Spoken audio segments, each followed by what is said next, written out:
Go. There we go. All right. Well, welcome all of you to our word study strategy session with Brian and yours, Kristian. And I'll introduce myself first and then pass the baton to Brian. So I'm hailing from Rochester, New York, and I teach in a school called Rush Henrietta. It's a private or a public school, and Henrietta is an interesting place because it's one of the U.S.'s ports of entry. So at last count, we have 79 different countries represented in our school.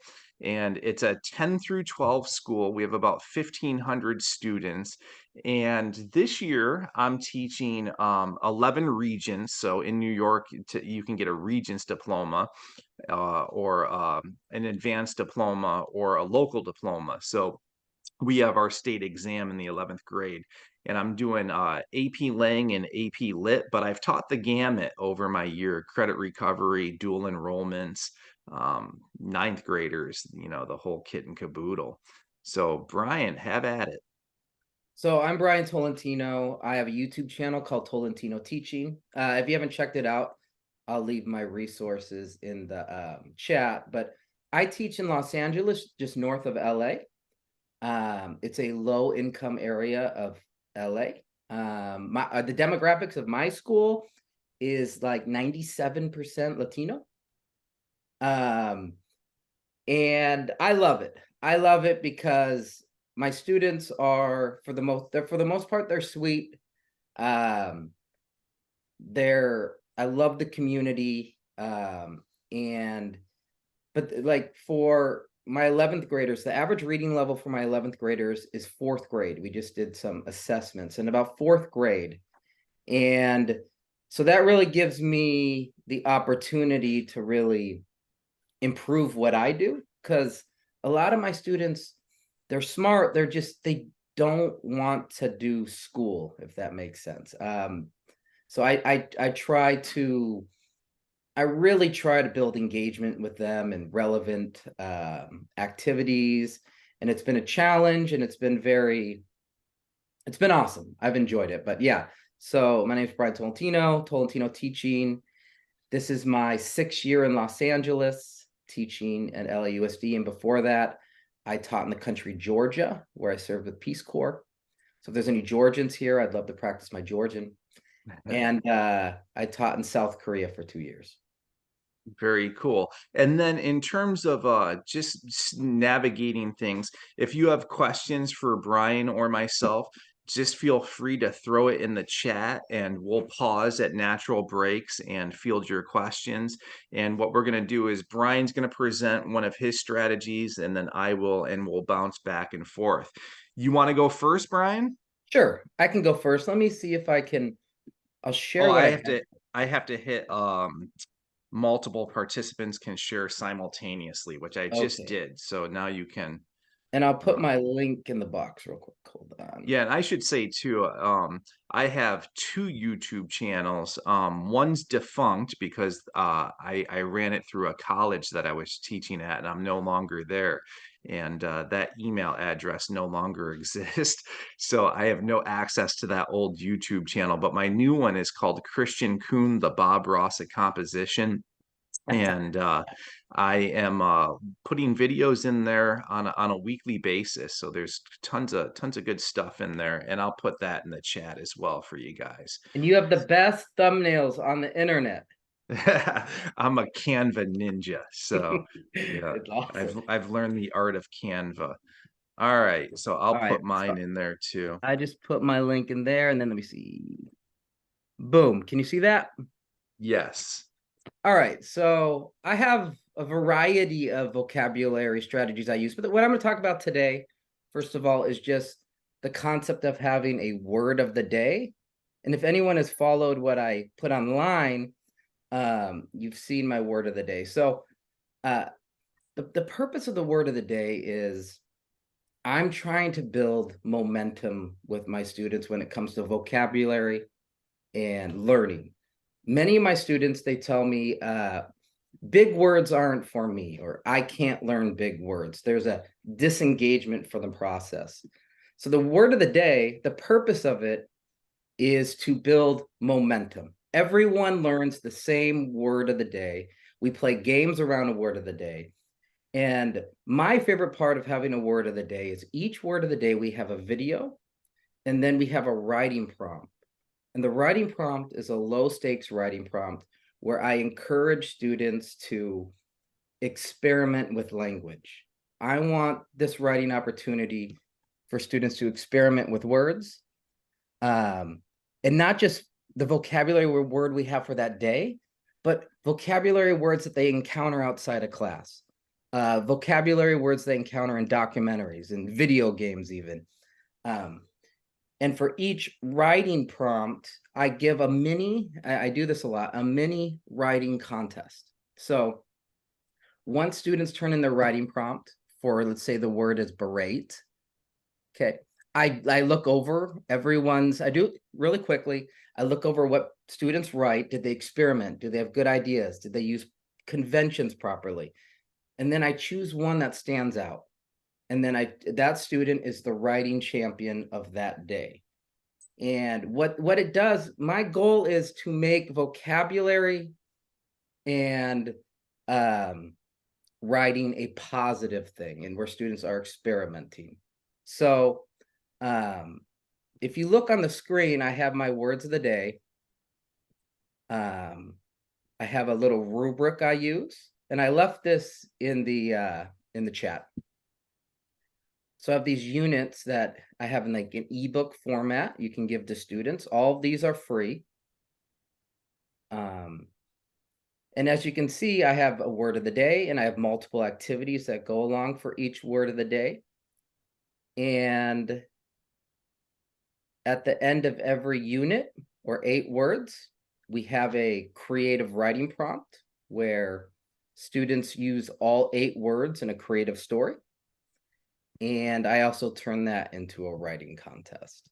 So I know I just dropped a lot, but I can show you a quick video. I don't know how clear they end up on the video. How much time do you usually spend each class on the vocabulary activities? So I try to do roughly 20 minutes.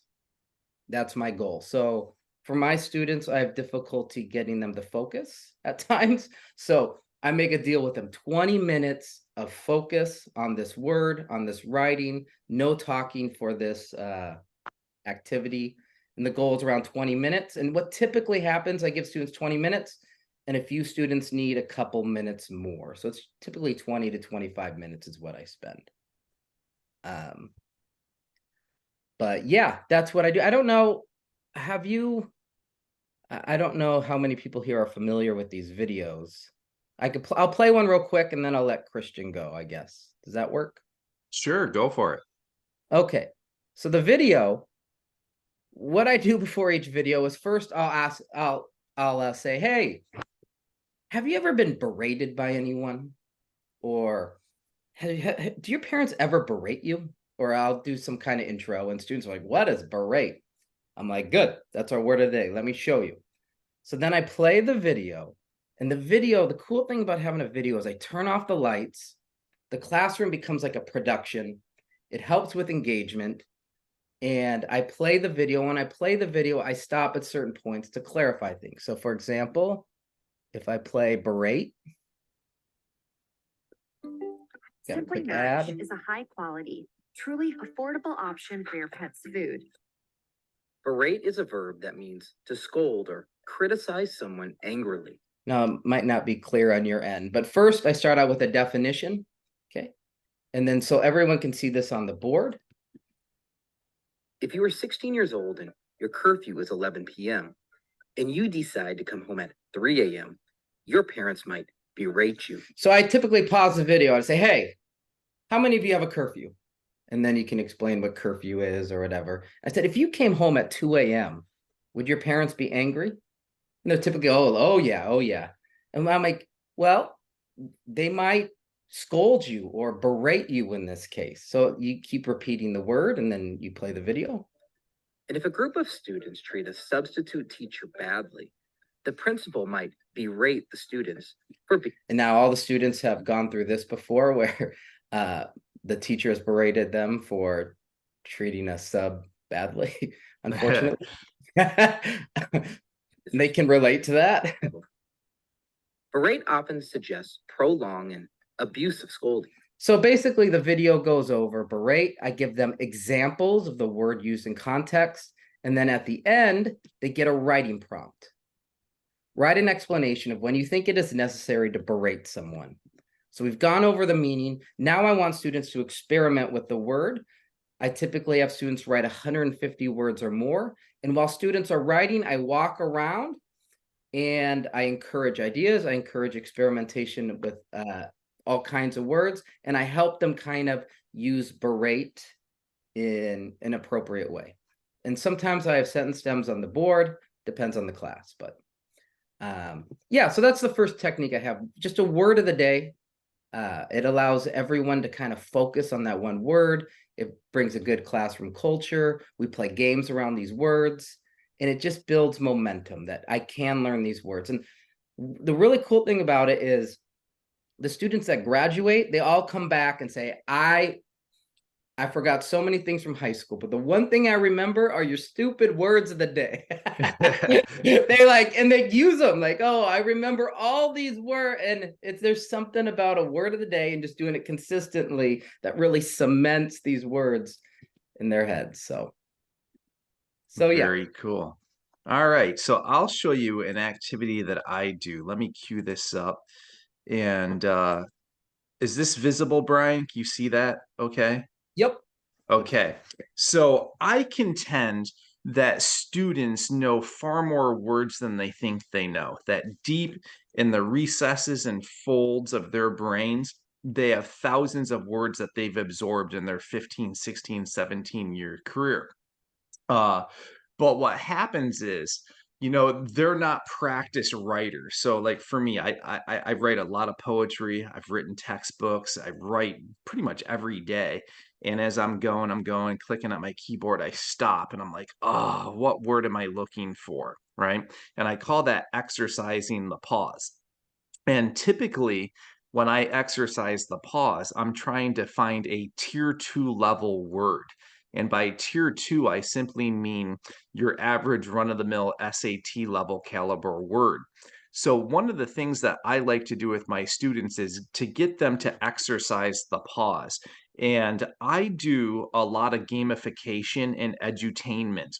So like Brian, my students have an attention span of like 2.2 seconds. And I find that when I game things, they tend to focus a little better. So what I do is I split the class into two groups, and basically like families for Family Feud. And I give them these sentences that look like this. And one person from family number 1 comes up to the table. One person from family number 2 comes up to the table, and I have those little like red button pushers, and it says, "Thank you for shopping at Price Right." So whoever slaps the button first gets a guess at the blank here. And what I want them to do is throw in the best tier 2 level word that they can for this given sentence. So it says, while slicing an onion, Sylvia cut her thumb very deeply, so much so that it was dangling by a flap of skin. The thing looks so, and I want them to throw in words like gnarly, is a good word. But they go small. They're like disgusting.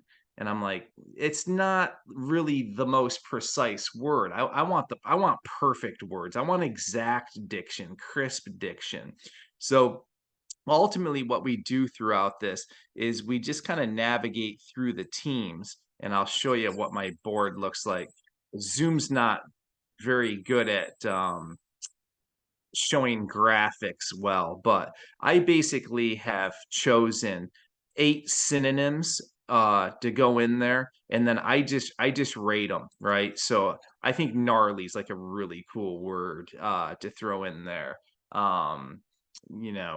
Whatever tier 2 word works, and then I just rate them. I have my X's, so like if someone says disgusting, I might be like, nope, X, nope, that's too small. Like, let's really stretch the vocab a little bit. And through context, we hear a ton of words. And probably last year and the year before, Wordle was all the rave. And I know teachers were doing Wordles with kids, and a number of teachers reached out to me and said, I feel really guilty for this. It's not like the most pedagogically sound thing to do, but the kids really enjoy it. And in lieu of doing Wordle, I would do this exercise with my students and basically run the game over a long series of classes. So we would do 3 words in one class, and it would take us about 10 minutes, about 8, 9, 10 minutes. And we are on a block, so we have 86-minute periods. So I have a variety of word activities that I do, and this is one of the favorites, and the kids actually ask to play it. I have found over my years in the classroom that the elements of collaboration and competition are great for learning. Kids really like to compete against each other, and they argue against me. I'm the Steve Harvey of the classroom when we play Family Feud, and they're like, Mr. Kuhn, you're cheating. You like that team better. And I'm like, no, it's a better word, like for real. And if they get really stumped, a lot of kids, I ask them to download apps, and there's a synonym tracker app. So I would have them type in gnarly, and then get all the synonyms, and then we just kind of break down the board together if they struggle. So that's one of the ones that I do it, and I'll show you something else that is really pretty cool. This is a PDF. Can you see that okay, Brian? The PDF? Yeah, it looks great. Okay, the big words you should know. So this is a free book. You can get a PDF online. My district in particular really loves it when I make free content, because we just don't have the coffers to be buying a lot of stuff. And I print this book out with our library and media staff provides a kid a copy of this. It's called The Big Book of Words You Should Know by David Olson. And what I've done in this, and it has like 10,000 or over 3,000 words. It says that over 3,000 words every person should be able to use. And it's all tier 2 level words for the most part. So what I did was I went through this and made a 10th grade list of words, 11th, 12th, AP Lang, and AP Lit. And I'll show you my list real quick and how I did this. Let's see, here it is. So I call it a word slam. And at the beginning of class, on most days, while I'm coming in and kids have to run to the bathroom or go get, driver's ed passes and they settle in, we study 2 groups of words a class. Each group has 10 words. So like, let's say, for example, I'm like, all right, guys, today we're on groups 3 and 4. What they do is cram these words into their heads, not by definition, but the ability to be able to use it in context. And then as I take attendance, I'll call on a student and they have to use one of the words properly in context. So there are 10 groups. And when we get to the end of group 10, we do something called the word slam quiz. And I give them the list of 100 words, but I remove the definitions. And then it's a timed exam. They have a half hour to write as many sentences as possible, properly using the word in context.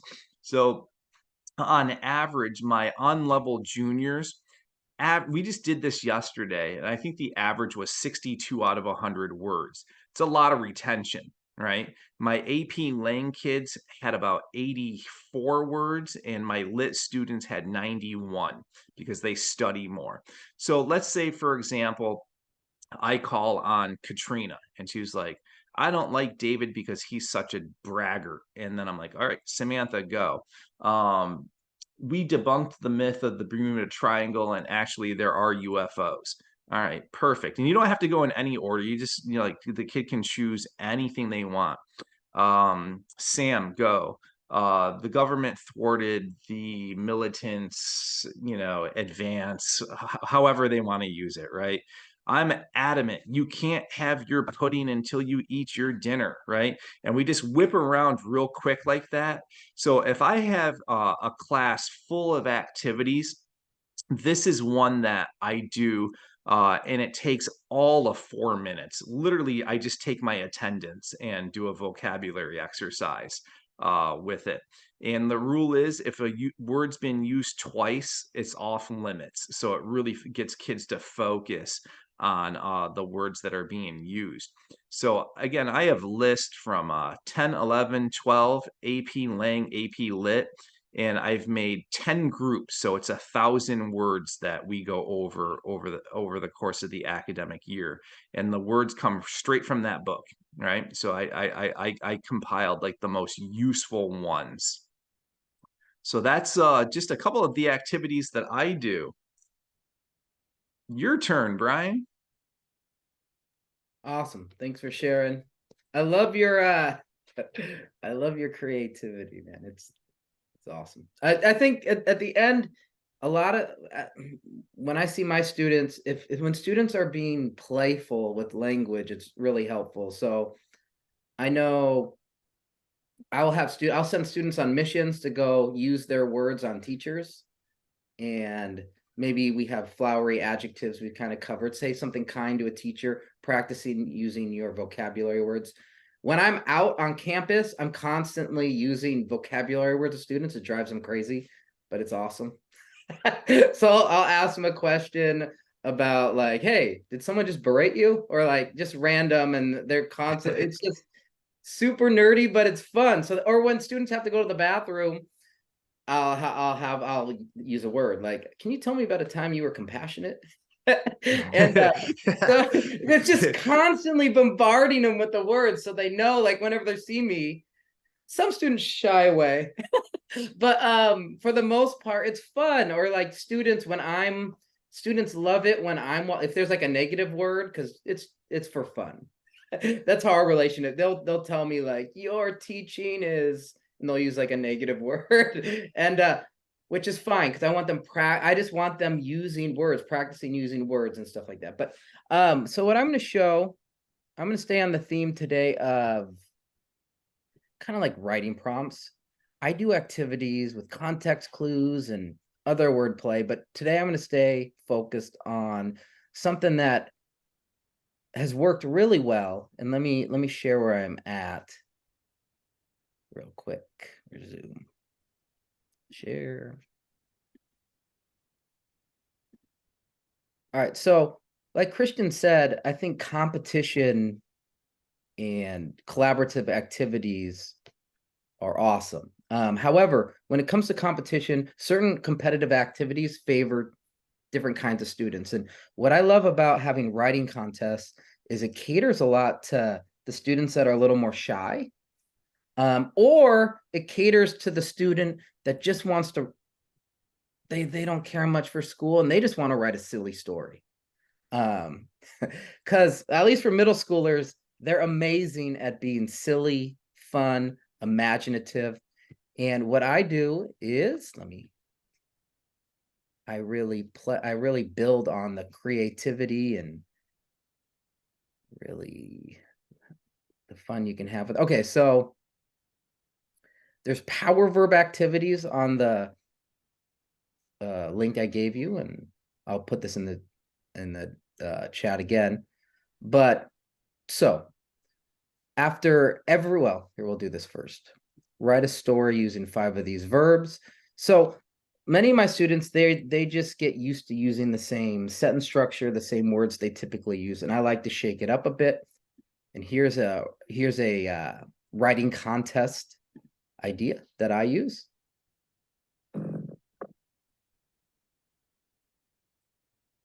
Sheba, what cats want? You need to experiment with words. So I don't know how well you can hear this. I'll turn it up. But so when students come into the room, I say, hey, writing contest, let's do this. I make it kind of dramatic.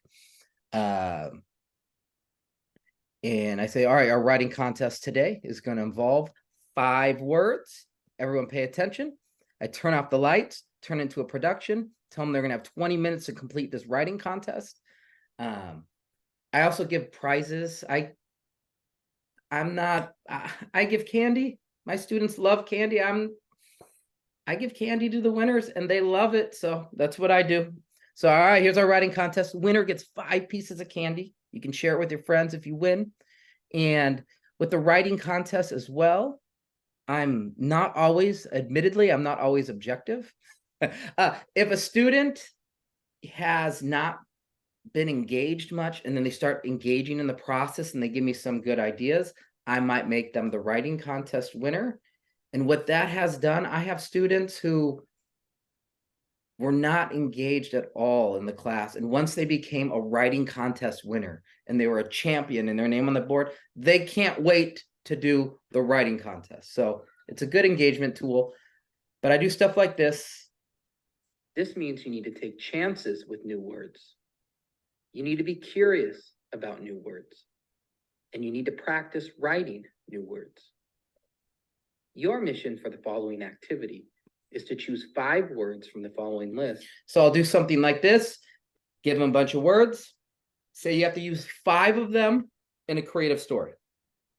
Okay. And one skill I want students to be able to do is I want them to be able to use the dictionary on their own, because many of my students, they struggle with the dictionary because the dictionary is actually, it's too complicated for them, or they're, well, I don't want to say too complicated.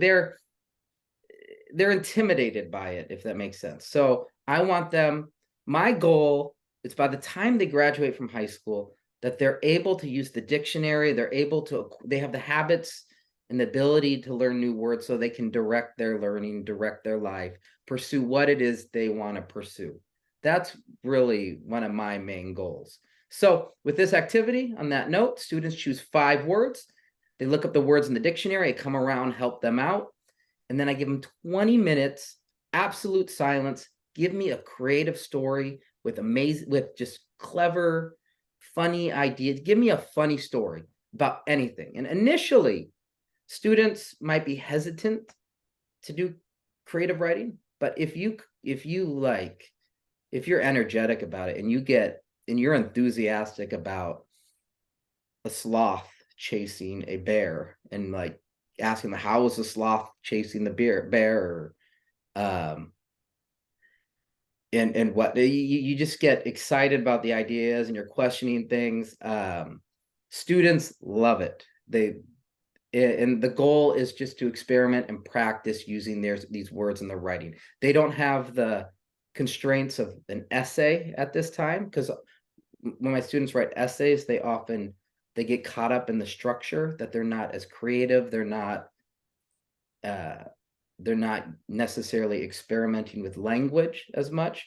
And that's the purpose of these low stakes writing prompts. It gets students experimenting and excited about using new words and bringing new words from outside into their writing and celebrating ideas. So I'll just leave it at that. I have everything on here for free.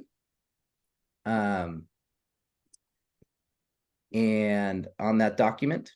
And yeah. So we got some questions in the chat. One is, I think lots of folks are wondering, how do you find time to grade all of this stuff? Do you grade everything? Yes and no. I do it really quickly. So for the low stakes writing prompts, it's really quick. I have a simple rubric I left in the Google Doc. I'll leave the Google Doc again. A simple rubric that I follow. As long as students are experimenting with language, I look for writing conventions. So punctuation, spelling, basic grammar needs to be on point, because a lot of students are just lazy with that stuff.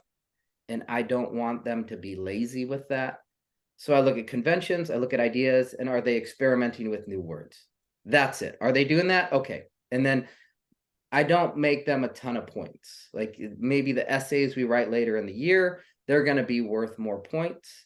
This is just, worth less points. Where do they write it?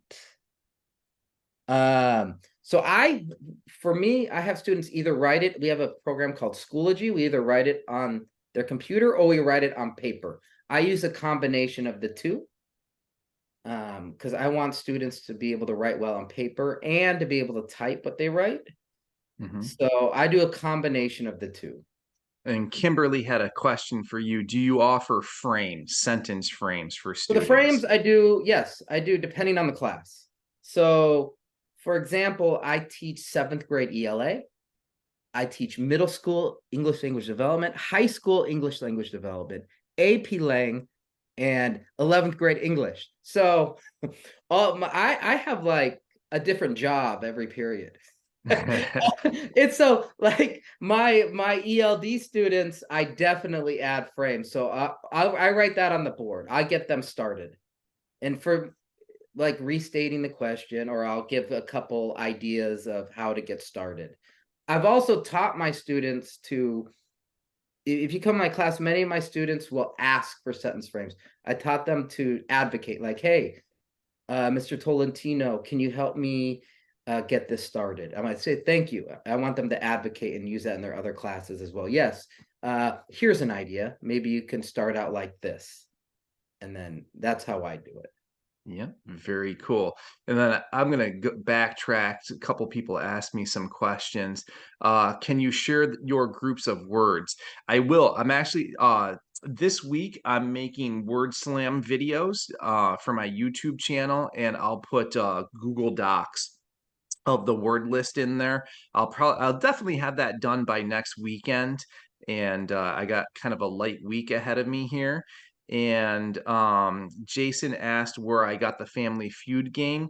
I think if you just type in a Google search, free Family Feud PowerPoint, there are a number of Family Feud ones. I think that one's free for the taking, and you can use it for educational purposes without copyright infringements. In fact, I reached out to the person who made that and said, do I have permission to put it into my YouTube video? And they're like, absolutely. So it's educational. I'm not profiting off of it. So they were really cool with that.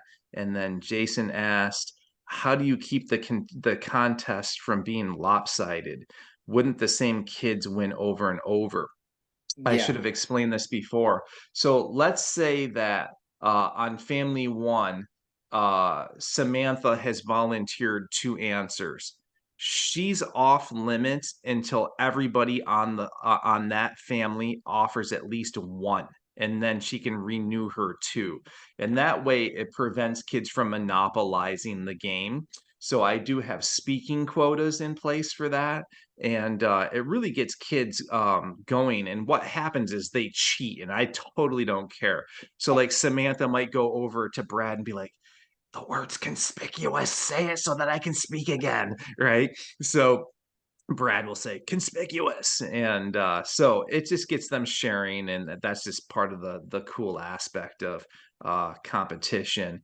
And let's see here, and that takes care of all the questions. So let me go ahead. I'll add for my writing contest. What I do to keep it, what I do is I can, like I said, I'm objective, but I can focus on a different thing. So I want students to experiment, and I want ideas, and I want writing conventions. So, for example, if I have a student who isn't, maybe their writing's a little unclear and whatnot, but maybe they had a really good ideas that day, or maybe they went off on something that I thought was really cool, or I might choose them as the winner just for those ideas. And then I tell them, like, hey, your ideas are amazing. They're awesome. Where did you get these ideas? And then after I give something positive, I'll say, hey, your ideas are really good, clear. You're getting these from cool places. The one thing you need to focus on, though, is you got to add more. It's a little unclear. So if you add a period here, and I think of a period here, and we'll have more activities, but that would really help your ideas shine. So I start with a positive, and then I build on that positive thing with some feedback. Yeah, yep, very good. So let me show you a couple others that I do. Brian and I were talking about this one last night, and I have so many. Can you see that okay, Brian? Developing the ear of the wordsmith? I can. I like it. Okay. So here's how this works. So I'll just read the directions as I would give them to the students. In our collective effort to become better readers, writers, speakers, and thinkers, it's important that we continue to pay very close attention to the language being used around us. For this activity, jot down in your vocabulary journal 10 interesting words that you hear this week. The words can come from your reading, music, news, and movie watching, classwork, etc. Literally your surroundings. Capture the word, its part of speech definition, and use it properly in context. And tell us where you heard the word. So I'll give you a couple of examples of this. And I'm doing it this coming week because we're going into our 4th week of school. We started after Labor Day, the day after Labor Day. I have writing workshops all next week. We're writing our first essays, and I want to devote my entire 86 minutes for 2 consecutive classes to writing. So I have no grammar, punctuation, syntax, nuance academy stuff. I have no word study academy stuff. It's just pure writing. Me, Bob Rossing my instruction, going over how to use my heuristics. And it's like, I paint and they follow. I paint, they follow. So we construct it bit by bit. So as a homework assignment, they're doing this. So one of my reluctant boys last year was like, I don't know what to listen to. And I was like, dude, you watch the Knicks all the time. I was like, Walt Clyde Frazier is a walking, talking lexicon. I said, every time he uses a word that you don't know, I want it in your vocabulary journal. So this is an example of what he did. So Walt Clyde Frazier used the word neophyte, which means a person who is new to a skill, subject, belief. And Walt Clyde Frazier in the game said, "What a spectacular pass from the neophyte. Remarkable that a rookie can see the court like that." So now the kid knows neophyte. He heard it in context, used it in context. And he also heard in that basketball game knack. For a big man, he has a knack for swatting the ball off the glass. And another girl was listening to Chill as Folk on Spotify and was just listening to lyrics. And this is what I want. I want them to begin to think like writers, like live like writers, and be acutely aware of the language being used around them. And just listening to a couple Lucinda Williams songs, she learned the words sycophant and misogyny. She did not know that. And what two great words. Another girl was having coffee with Gramps, and he used the word adamant and haughty. I couldn't be more adamant. Buy yourself a Honda, right? Because she's 17, going to buy her first car. And Gramps told her to buy an ever reliable Honda Civic. And then he said, your grandma is a haughty old bird who refuses to thrift shop. And we're on a fixed income, right? So great use of words. And ultimately what they do is just put 10 of these in their vocab journal over the course of the week. And then my deadline is Friday, 3 p.m., they have to submit their vocab journal. And what they're gathering is some really, really cool words that they're picking up from Snapchat, Instagram, Twitter, Netflix, music, sports, even me. Like they often quote me in these. I'll say words and they don't stop me in class and say, hey, Mr. Kuhn, what's that word? And so they'll look it up. So they're engaging language, and I think that's pretty cool. So I'll show you another one that we do when for like a homework assignment when I'm using all 86 minutes of class and I don't have time to do vocabulary. Can you see that okay, Brian? Where the wild things are? Yep. Okay. So let me look at my slides here. Yep. So I call this a voice lessons activity. And what we do is the kids can take any childhood story, children's bedtime story, and they're going to rewrite the story from the perspective of our AP Dream Team Voice Masters. And I started doing this with my on-level 11th graders because they're like, that's such a cool activity. We heard your AP class was doing it. Can we do it? So if you're familiar with the AP exam, it's a 6-point rubric, and the sophistication point is the 6th point. And on the AP Lang exam last year, 1 out of 893 kids in the nation got the sophistication point. It's very elusive, very hard to get. And I went for a run one day, and I was like, who in pop culture would be a slam dunk 6? And I'm like, oh, dude, adult narrator Ralph from A Christmas Story. If he sat down to write the Lang or the Lit exam, he certainly would get the 6th point. And then I just started listing them off, like Rory Gilmore, David from Schitt's Creek, Carrie Bradshaw from Sex and the City, Niles and Frazier Crane, Chris Stevens, the radio show host. And I'm dating myself with this one, from that great show, Northern Exposure. And then the kids added to the list, like Lisa Simpson has an elevated vocab. There's a cartoon, I think it's called Daria and Jane, that the kids showed me, if I recall. And we have a whole board in my room of AP Dream Team Voice Masters. So what I did was to model this, because I always Bob Ross my instruction. I don't assign. I always do all of my assignments so that the kids have a model and an exemplar to look at. I took Where the Wild Things Are. And ultimately, what I want them to do is balance the voice, right? Some kids think that if they use $1 million words, that it's good writing. And I'm like, no, no, no, no, no. You got to find the sweet spot. There's a wheelhouse, there's a lane. So I want them to teeter-totter balance that academic tier 2, but use a tad bit of colloquial and vernacular.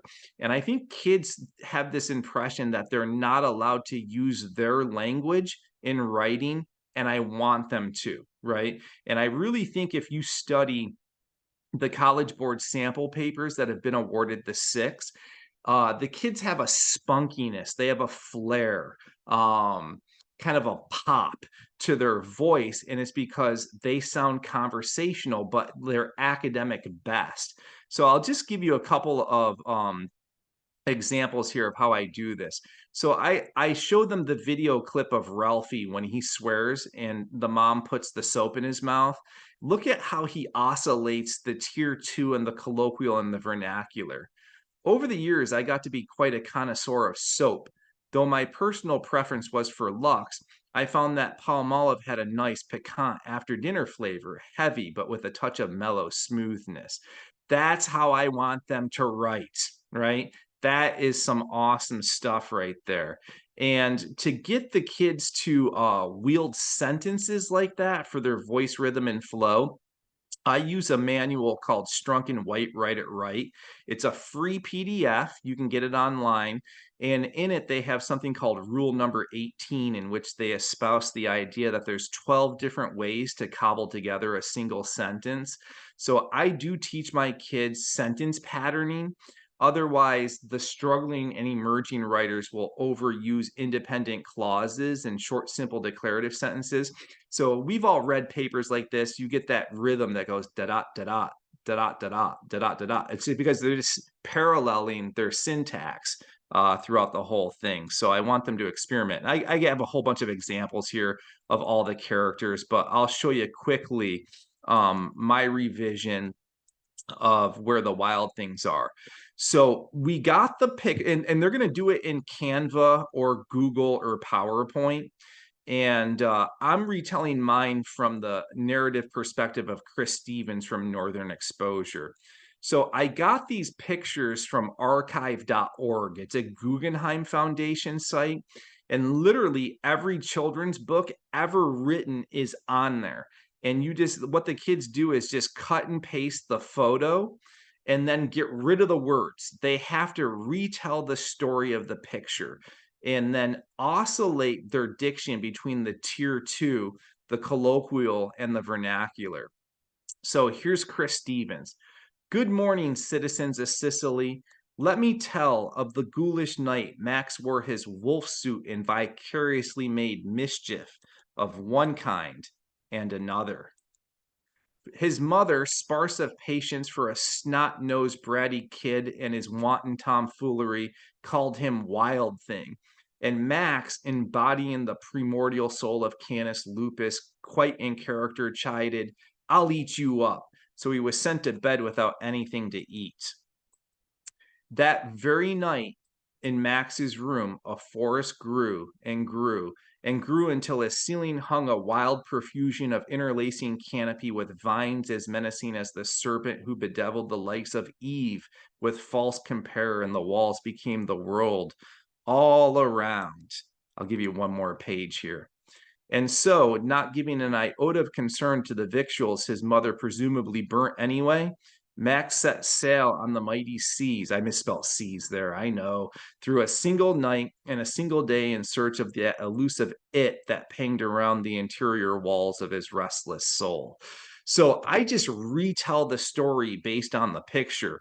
And Brian probably knows this from having a 1 and a 2-year-old. Oftentimes, my kids are all older now, they're out of the nest. My kids preferred my stories to the real stories. They're always like, show me the picture, but tell it in your own words, Dad. And so like I would always make up stories, and kids love this. So they choose, they choose some of their favorite bedtime stories. And what I want them to do is just experiment with language, right? Just experiment. And sometimes they misuse words, and I celebrate that. I'm like, cool, man, you tried to use that word, but it's stretching too much. It's out of your wheelhouse. It doesn't sound natural. It's contrived. It sounds forced. So why don't we make it more bite-sized and consider synonyms like this? And just kind of retool it that way. So we do bedtime stories. We do newspaper headlines. And I'll show you, time permitting, I'll show you another one that another set of ones that we do as well. All right, that's that. That's all. I love that. I love that. It's That fun. was Kids really clever. love that. So what we do is they print them. So we have Canva at our school for free. So most of the kids make them in Canva. That's how I made mine. They print them in color. The library staff lets us print in color, limited. And I just set down stations and we read and evaluate. We leave kids comments on their stories. And, in a class of 24, kids get the exposure of, all those words, all that diction, all that tier 2. And it's a great way to augment their vocabulary and to see words in action. I love that. We have a few questions. Kimberly, do you have them use the format of the Frazier model for vocab when they're putting these in their vocab journals? Or is the format up to the students as long as they include all the info you require? Just all the info I required. I'm not, too exacting or particular, however they want. And could this work? Kimberly asked another question. Could this work? Thinking of honor sophomores, making Othello into a children's book and using vocab words either from the play or not. You gave me an idea. Yes, that's a video forthcoming, Kimberly, for sure. Absolutely. I absolutely plan on doing that. That's a cool idea. Yeah, I like that a lot. And you could actually tie it to like how I run my word slams too, and have them use words from the list of 100. So yeah, you just planted some creative seeds for me. Pretty cool. Yeah. All right, Brian, we got time to present a couple others. You want to have at it? I mean, I think today my focus was on the word of the day and the basically my creative writing prompts to get students experimenting with language. Did you want to present one more, or do you want Yeah, I'll show you one more that I have. One more, yeah. So English teachers love this one. So can you see? I have so many windows open. Can you see this? So that's David Sedaris. We all love David Sedaris, and at the end of last academic year, he went on CBS Sunday Morning and did a monologue that he entitled "On Irritating Word Choices." And I probably had 30 text messages from teachers like, "Kristian, you got to do something with this one. This is right in your wheelhouse." So what I had my students do is this. We watched the video 3 times, and then we built a generalized template around how Sedaris structured his piece. And what he did was he chose 3 words and or expressions that irritate him. So if I recall, he doesn't like to be called chief. He doesn't like it when people say perfect. And I forget what the other one was. I forget. So I want students to write a monologue highlighting how any 3 words, expressions, phrases irritate them in the style and manner of Sedaris. And then, as always, teeter-totter the tier 2, the colloquial, and the vernacular. So I Bob Rossed it for the kids so that they have a sense of how to do it. And I'll show you a couple of my slides here. If I had mad sick writing skills, I'd be able to convey to you the extent to which I want to put my head through a freaking brick wall whenever someone is amazed beyond the point of being both mad and sick in mutually exclusive ways. Like that prattling sentence, it's mad sick in its layers of connotative and denotative implications. Let's say that someone of the ilk of LeBron James makes a spectacular dunk that posterizes an opponent like none we've ever seen before. Dude, you see that mad sick dunk? Or some kid struts into the prom with some mad sick tuxedo, all while rolling up in a mad sick limousine. The dunk is perhaps mad because it is sick.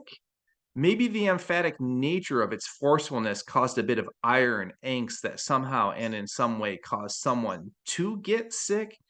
You know, the malice of the dunk first caused a sniffle, then a full-blown bout of explosive diarrhea that progressed into a debilitating case of gout, right? So I want them to have fun with it. So I focus on, my kids say mad sick all the time, and I'm like, what is mad sick? Like, what does that mean? So I chose 2 other words as well, or phrases, and just ran amok with it. And so students had a great time with this. Again, we built it in Canva and printed them out, and the students had to share their monologues in class. It actually became a public speaking performance, which totally an aside here. Ever since COVID, I've noticed that classroom discourse has changed. Kids are more reticent and reluctant to talk. So I've been doing more public speaking exercises the last 3 years than I had done previously. It builds classroom culture and kind of breaks down the barriers of having wore masks for 2 years. Kids didn't talk because they had their mask on. And then they came back without their masks and they wouldn't talk. So I do a lot of public speaking now early in the academic year to get that chit chatter going and to build community. I love it. Yeah, I've noticed that as well. The students they don't want to talk. So I do a lot of think, pair, share, which is common to do. And then what I do with the vocabulary words is I have students, I don't have this online, but what I do is, besides writing the words creatively, being able to answer questions in writing using their vocabulary words, I have a conversation with students using their words. Just a fun conversation. It's a cool way of integrating speaking. And a lot of my students are very shy about public speaking, so I do a little bit of it, but I like having the one-on-one chat with students where we just have fun using the vocabulary words in a conversation. And that tends to get, I have students that are just very shy and whatnot, and they kind of, when it's just me and them, and we build that trust and we use the word after we have our conversations, they're typically not as hesitant to speak. I don't know. I try to ease them into speaking, I guess. So me too. One-on-one, and then try to build up their confidence, and then do a little bit more nudging for sharing with the class. Yeah. So we got a couple of questions and then we'll wrap up. Video is being recorded. I'm going to pass the recording on to Brian so that he can put it in his YouTube channel. I'll put it in my YouTube channel as well. So again, my new YouTube channel is called Kristian Kuhn, the Bob Ross of Composition. And Brian's is Tolentino Learning, correct? Tolentino Teaching. I'll put it in Tolentino Teaching. Okay. Yeah, I'll put my website and YouTube channel in there. So we got a couple of questions for you and a couple for me. What do you use to make your videos? I use a program called Video Scribe, and I started using it during the pandemic because we went online and the students weren't having it.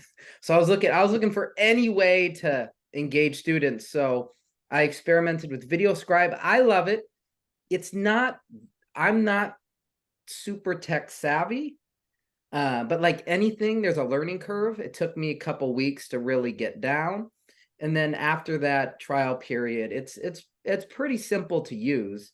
And I need it because my students, when I talk for more than 10 seconds, my students they just have difficulty focusing. So I'm trying to engage them in many different ways. So I talk to them about stuff. I play the video. I turn off the lights, make it a production. Then I turn it off. We talk about more. Then I replay the video.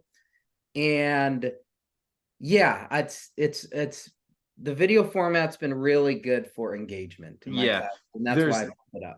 There's a correlation. The more I talk, the more engagement goes down. You know, it's the same with my kids. So, and then someone asked my new videos, like with my new channel, I'm using a combination of Screencast-O-Matic, Audacity, but the main platform is Canva. And so to make all those claymations and things of that nature, I'm just right in Canva. They have a great video editing software. You can make cartoons and claymations, add graphics. It's with the premium account, so I have to pay for that.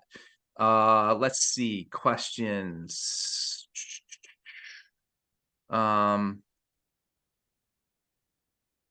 I think that's it. All right. Anything else, Brian, to wrap us up? No, it's just what I really love about this is I'm always searching for ideas, and almost all my ideas are taken from collaboration and talking with other teachers and basically getting a spin-off of what other teachers use. And what I found is when you're able to be creative and you're able to like your resources that you have, I wouldn't have created them exactly like you did, because you just have a different perspective and approach, and that's perfect for your students because it brings your personality out and enthusiasm out for it. So I think it's really cool when teachers can be kind of creative with what they're doing. So yeah, and I concur with that. So when I work with, I'm a lead teacher for the National Writing Project, and I'm doing more and more for NCTE, it seems, along the way. But oftentimes I see teachers wanting to borrow the teacher skin of Brian or me or Beth Pond Hall or Tim Freitas, and it's like, no. Be authentically you. You got to find your teacher skin and inhabit that and get very comfortable in it. And, you know, be a personality in your classroom. So I'm a clown. Like I begin every class with a dad joke, 2 dad jokes. And my kids come in and they're like, "What's your dad joke?" And I'm like, "Do you know the story of Anya Marx, Get Set Go?" Well, Karl Marx had a sister. She was very famous, and her name was Anya, and she was a fantastic runner. So at the beginning of every race, we honor her by saying, "Anya Marx, Get Set Go." And they're like, "Really?" You know, so like I just come up with these stupid dad jokes, but it gets their attention, it settles them down. And I'm all about performance and being on the stage. And that's not everybody's teacher skin, right? I'm a ham chop, and my students tend to respond to that. I know, my best friend in the English department, he's much more has like a professorial approach, and that wouldn't work for me. I could not be him, and he cannot be me. So Yeah, I agree. I'll just add one more thing.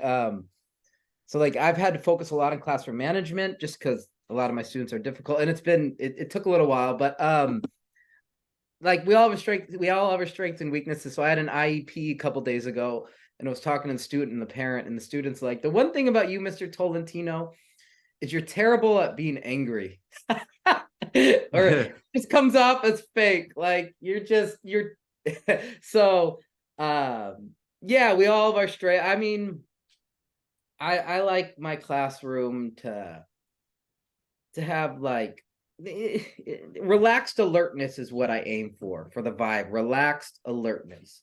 And that's my main goal. And yeah, and that's what I think I do a good job of doing. And some people are better at other things, and you find what you do well, I think.